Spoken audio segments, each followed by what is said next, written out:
ಪರೀಕ್ಷೆ ಹತ್ತಿರ ಬಂದಾಗ ನಿಮಗೆ ಭಯವಾಗುತ್ತಿದೆಯಾ? ಚಿಂತಿಸಬೇಡಿ. ಬಹುತೇಕ ವಿದ್ಯಾರ್ಥಿಗಳಿಗೆ ಇದೇ ಅನುಭವ. ಹೆಚ್ಚಿನವರು ಏನು ಅಂದುಕೊಳ್ಳುತ್ತಾರೆ ಗೊತ್ತಾ? ಈ ಪರೀಕ್ಷೆಯೇ ನನ್ನ ಭವಿಷ್ಯವನ್ನು ತೀರ್ಮಾನ ಮಾಡುತ್ತದೆಯೇ ಎಂದು. ಆದರೆ ನಿಜ ಏನು ಗೊತ್ತಾ?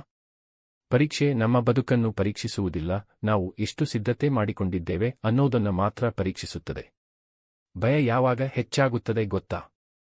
ನಾವು ಯಾವಾಗಲೂ ಹೀಗೆ ಯೋಚಿಸಿದಾಗ, ಅಸಫಲವಾದರೆ ಏನು, ಜನರು ಏನು ಹೇಳುತ್ತಾರೆ.